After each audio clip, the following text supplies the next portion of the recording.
Hello everyone, good afternoon and welcome to SAVE, Survivors and Victims Empowered, which is a TV show that's brought to you today by Citizens Against Family Violence. Now I'm Jessica Plasters and with me I have, welcoming back Sandy Dawson.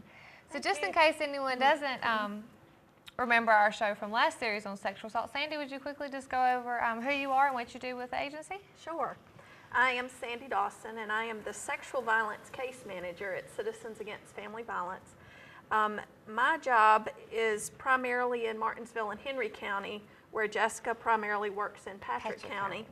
And we work with the sexual assault victims. Of course, we work with all the clients that come through the shelter, and we also have many domestic violence clients, just as y'all have been talking about over the last 6 months. But we specifically work with the sexual violence clients, and you know, that just opens up a whole different, whole big category, because sexual violence is such a broad topic.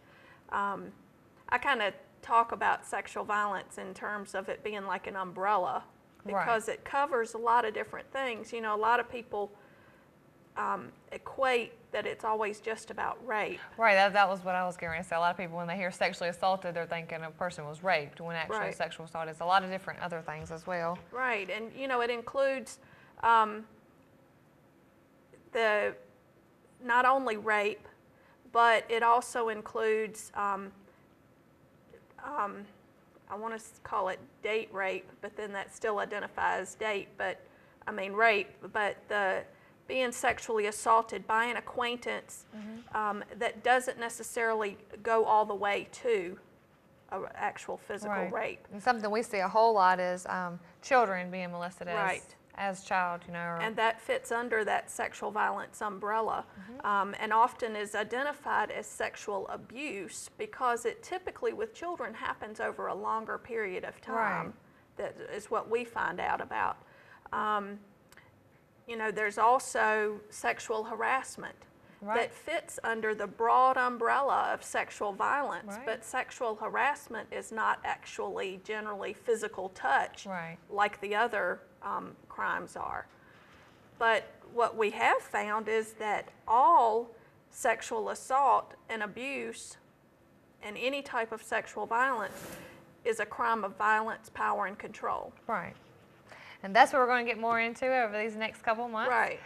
We ended domestic violence last Tuesday, and over the next couple months, me and Sandy are going to be going over a series of sexual assault, as she was just discussing some of the things about sexual assault, as it is a very huge topic and a lot of things to cover. So we got a busy couple months, Sandy. Yeah.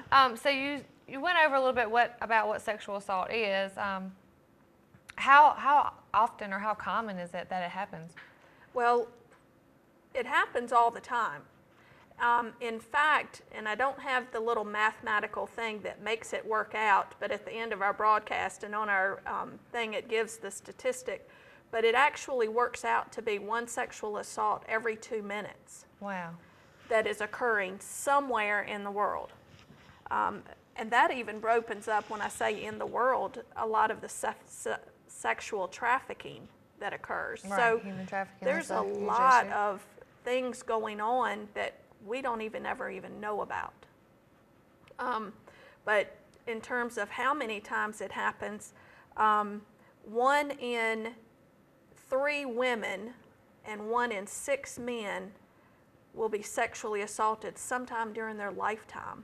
And that's not the statistic for rape, but that's sexual assault, just the broad umbrella that you said with sexual assault. Yeah, because sexual assault can include the childhood sexual assault, not just like a current event rape or something like that for an adult, although rape does occur for children as well. Right, most definitely so. But the statistic for that is like 1 in 6 women experience rape in their lifetime, and 1 in 33 men experience rape sometime during their lifetime as well. And that's something that I think is a really good point, because a lot of people think that men can't be raped, or men are not sexually assaulted. This is just a crime against women and children. But we know very differently that and statistics show that it is very true that men are victims of this crime as well. Right. And in that case, typically it's more evident that it's about power and control. and it becomes very difficult. It's difficult for women, but it is extremely difficult for men because they are more predominantly in the power position. Right. And for them to admit that something happened is very, very difficult to open up about. You know, there's another statistic that says almost 100%. It's actually 99.7% of female rape victims are assaulted by male perpetrators. And they leave that small percentage open because 0.3% they say is female on female. Maybe as a Sexual child, assaults. or was that? Either as children or even in homosexual relationships. Okay. Which it definitely happens, so. Right. You know, sexual assault can happen to anyone. Males, females, adults, teenagers, children, Babies. babies, elderly persons, heterosexuals, homosexuals, persons of discriminate. every race. There is no discrimination on who can be sexually assaulted or who is. You know, we have a lot of different people that we actually serve Excuse me. that are in every one of those categories. Yeah, most definitely. Say I could honestly say that. Agree with you on that. And the only thing is that a lot of times sexual assault, they don't result in any type of physical injury. Yeah, I don't know. A lot of people think that in order to be sexually assaulted, that you have to be beat up or hurt or injured. When a lot of times they're not even hurt at all. You know, in a lot of cases they're not. And each person, though, then has to decide where they're at with what has happened and how they're going to handle it and deal with it. Right. You know, most sexual assault victims decide not to report to law enforcement. And what are some of the reasons maybe people why they don't report to law enforcement? Well, you know, I think that a shame? lot of people, it's shameful, it's embarrassing. A lot of people are afraid that nothing's going to happen, or even that they're going to have to keep telling their story over and over, and they don't want to talk about it anymore. Right. Sometimes victims even feel like that the Excuse finger's me. going to be pointed back at them and make it their fault for some reason or another. Right. Well, in a lot of sexual assault cases, it does involve alcohol and drug use. So they feel like if they, if they do report to police, that maybe the finger might be pointed on them against for them being drunk or under the influence of some type of drug, maybe. Right. And you know, we've seen that play out in the news recently in Steubenville, Ohio, where the teenagers were going to parties and many of them were drinking, so there was a lot of underage drinking, a lot of kids involved, and one girl who basically was pretty much passed out was raped by two males. Rape doesn't always occur in the traditional sense that most people think rape occurs.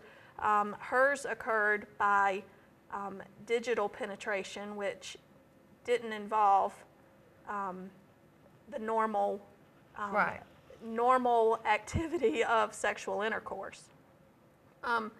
But the whole entire thing played out in the media and over social networking because they took pictures of this passed out girl, and she was the one who had been sexually assaulted. And didn't remember anything that had happened.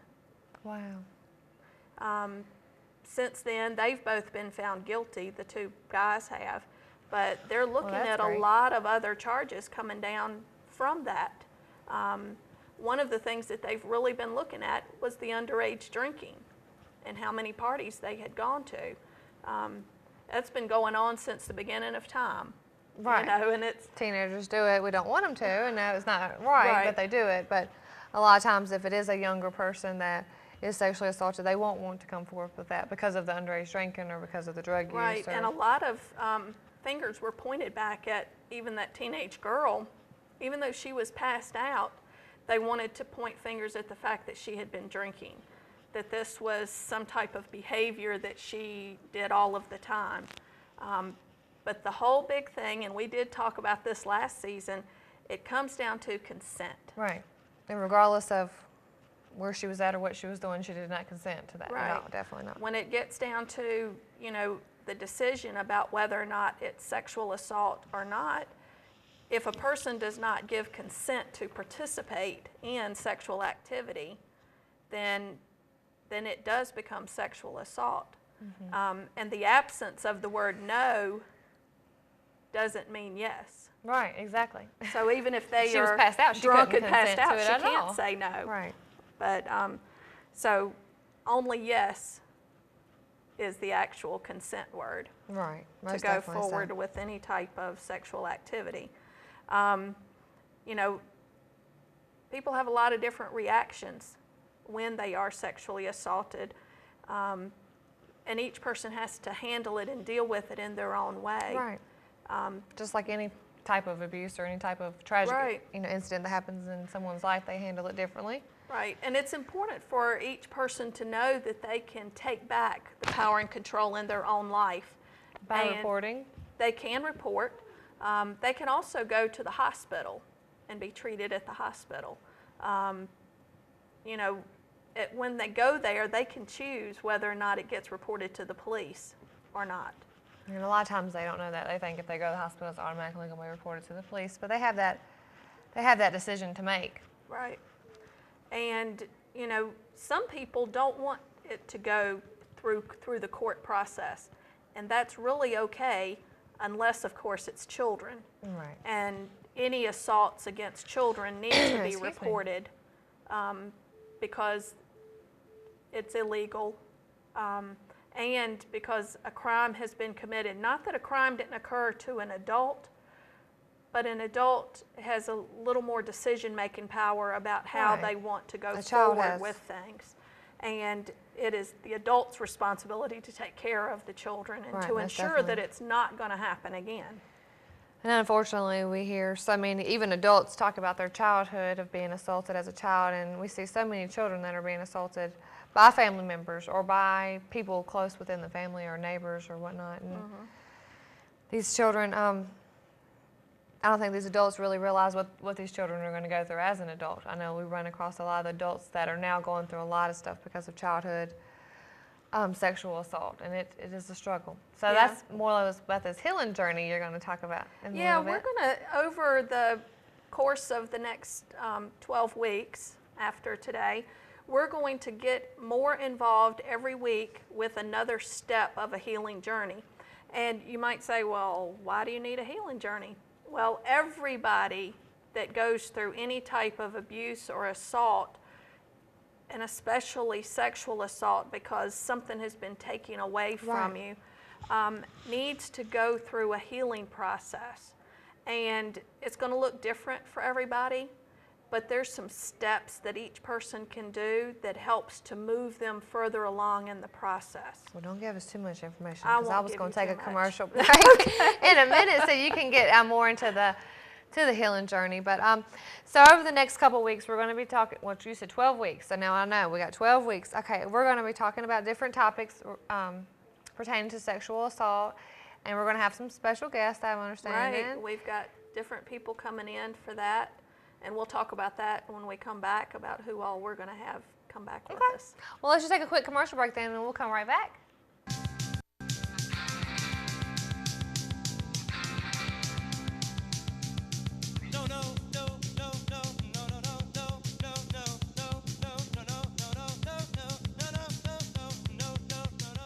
Hi, Barry Nelson here at AutosByNelson.com store on 220 North above Bassett Forks. We've got toys, we've got Harley Davidsons, we've got motorcycles here at AutosByNelson.com. We got golf carts. If you want a sharp truck, we got it. We got inexpensive trucks. We got an 02 monster truck, only $4,500. We got inexpensive full-size trucks, 2000 Dodge, 7655. Got a 2005 Monte Carlo hot rod, only $59.43. Just traded for it. A 2000 Cirrus RV, one owner, only $11,988. Got an 05 Volvo, only $69.34. It's a local trade. You want to ride in style? A 2000 Mercedes, the big car, for only $10,988. Perfect for your church. A 2011 E350 XLT Ford van, and this baby only has 12,000 miles. And we've got dump trucks, any make, any size. Come see us at autosbynelson.com, couple miles north of Bassett Forks, and where everybody knows cars cost less. You're watching BTW 21, your neighborhood network, the pride of Martinsville and Henry County. Hi, I'm John Fry at Rocky Mount Family Pharmacy. We'd like to invite you to come see Family Pharmacy and give us a try today. We offer $4 and $10 prescriptions. We offer the $4 and $10 list as well as immunizations, over-the-counter medications, diabetic care and supplies, candy flavorings.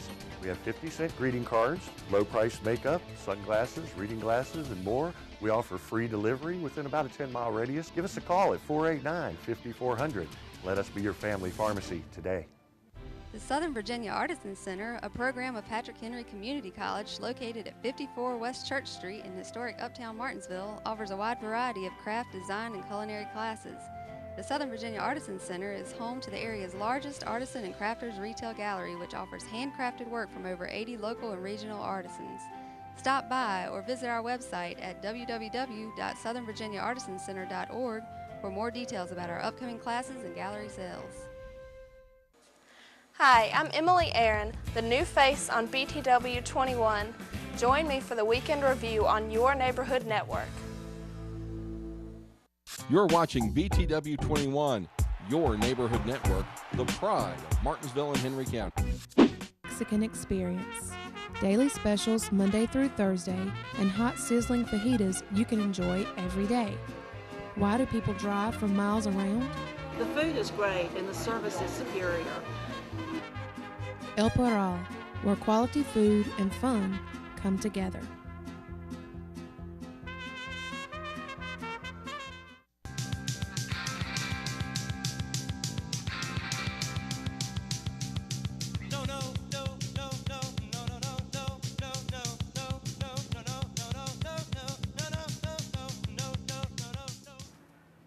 All right, welcome back to Save. Now, before we went to commercial break, we have been discussing what sexual assault is and sexual violence, because that is like Sandy used the word umbrella to cover all the different types of sexual assault that can take place. So, and we mentioned a couple times the healing journey, and I know that on last week's show, I mentioned it at the end of the show that we're going to be given a step towards the healing journey at the end of each show. So I'm going to let Sandy explain to y'all what the healing journey is and what we're going to be doing with that over the next couple weeks. Well, you know, we talked about just briefly that sexual assault can affect each person in a different way. Some people feel like that they're losing control of their life. They may be in shock or disbelief. They may be angry, feeling grief, fear.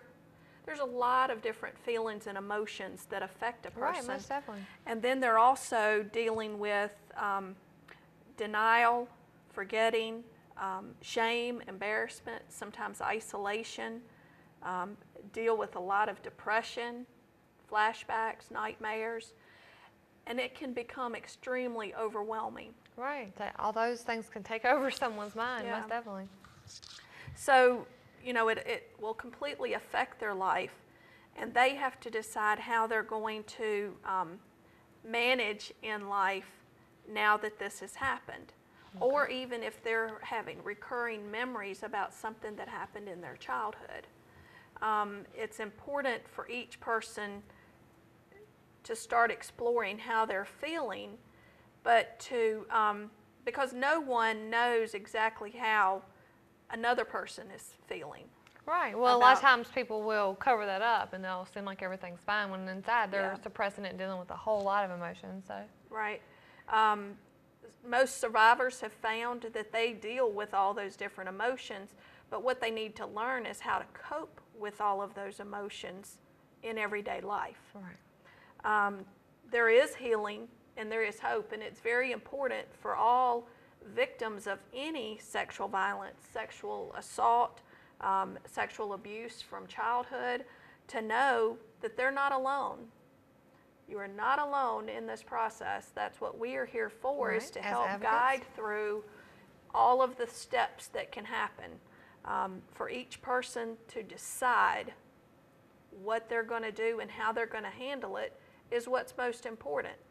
They're taking back the power and control That was taken from them Right. during that abuse. in their own life. So the steps that they take, like we mentioned a while ago, can begin by reporting to law enforcement or reporting to the hospital for medical treatment. But it's very important that they choose how they're going to, respond through that and get the help. Having us there as advocates help them move through that Right. part of the process. But when that's all said and done, they still have to deal with their own emotions and feelings and how they're going to feel when nobody's around. A lot of victims may even ask, why did it happen to me? And they're not alone. There are a lot of survivors and victims who ask the same question, who sometimes will blame themselves. They'll say, why did this happen to me? What did I do to deserve this? Could I have been my fault? Could I have done Shouldn't have something went there, differently? Shouldn't have did that. Shouldn't, yeah. Should have dressed differently. Unfortunately, a lot of fingers get pointed on that. And so each person has a journey to go through to move from being the victim and blaming themselves the whole time and healing over a period of time to become a survivor. Right.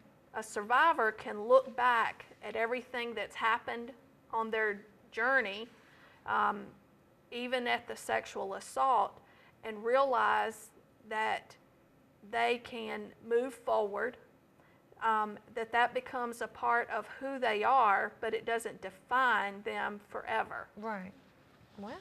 And the healing journey, I have it broken down in like a 12-step process. So each step is vitally important, but it builds on each other. So each week we're going to learn something new that can be done along this healing journey. And taking these steps helps each person to heal along the way and to learn what they need to do for that. One of the things that we talk about a lot is that it's really important for people to reach out and get some kind of help, whether that be from law enforcement or the hospital or even contacting us. As we talked about last year, we have a lot of different partners that help us, law enforcement, the hospital, victim witness, the Commonwealth's attorneys, different people in different places that help victims of sexual assault, but they help in a certain portion of it. Right, and they all piece together. And it all pieces together, but we can help through the whole entire process and accompany through every piece that they go to. We're not trying to take away from anybody else's job, but to assist the victim in moving through the process. Right. So it's important to get somebody that you trust. Each victim, know that it's not your fault and know that that you're not alone. That you can actually call us. The number is on the screen, so you can call 632-8701 here in Martinsville and talk with one of us, and we can actually help go through the journey. At whatever stage they're in At whatever already stage. or beginning. Right, that it may be an event that just occurred, but they might also be dealing with stuff that happened in the past. Right, and we see that a whole lot too. Yeah, Right. But just like we talked about, that we have a lot of partners that help us. Yeah, who are some of the upcoming people that we're going to have on the show the we're next going to couple have weeks? some of them come and talk with us. We've got several that I'm waiting to hear from that I've not gotten So any we won't final confirm them out confirmations here. on, but we do have confirmations from a forensic nurse examiner. Well, that's next week, isn't it? No, that's a couple in 2 weeks. Yeah, In 2 sorry. weeks. Getting ahead of myself. And she actually will be coming here from Carilion Franklin Memorial Hospital. Okay. We both have worked with her very many times because sexual assault victims from Patrick County We are go to taken Franklin. to the hospital in Franklin County. And sometimes case by case, depending on what's going on here in Martinsville, we might utilize their facilities because they're more trained in working with children of sexual assault. And but as a forensic nurse examiner, she's going to talk with us about the work that she does in working with victims. And then we have some ladies coming down from the Southern Virginia Child Advocacy Center, which also is in Franklin County, but they serve this whole entire area. And they have facilities and work specifically with the children, but they're going to come and talk about their services and what they do with us. We're going to have the Department of Social Services, both Patrick County and Martinsville-Henry County, to come and talk with us. We're also going to have the Commonwealth's attorneys come and visit with us. They will be back on the show, and that will be Bob Bushnell from Henry County and Joan Ziegler from Martinsville, and Stephanie Vipperman will be coming back in from Patrick County. She's been on leave for a while, but she'll be back in the office, and the three of them are going to come and talk with us about their work working with sexual assault victims and going through that process. But we've got a great next couple of weeks, couple of months, 12 weeks to be exact, that we're going to go over topics surrounding sexual violence, sexual assault, sexual abuse. I've got several victims turned survivors who are going to come in and share their story and talk with us about their experience. Oh, wow, that's going to be great. May not give us details about what happened to them, but they are going to talk about their healing journey and how they have become survivors. Well, it sounds great. We've got a lot going on in the next 12 weeks, so we got to, it's almost time to wrap up today. Is there anything you want to say real quick before Actually, we wrap I up? do. I'm glad you said that. Because we are... This month is Sexual Assault Awareness Month, the month of April, and we will have an event on April the 20th that will be Zumba Till You Drop. We had this last year, Zumba-thon. Great turnout last year. It's actually, so because we did it last year, this is our second annual Zumba Till You Drop. It will be held again next door at Community Fellowship Church, and that is going to be on April the 20th from 10 until 12 noon. And we hope everybody will participate. Provided there will be child care. Hope everybody can come out and Zumba till you drop. All right. And we'll talk more about that over the next couple weeks, building up to the 20th. So everyone stay safe, and we'll see you next Tuesday.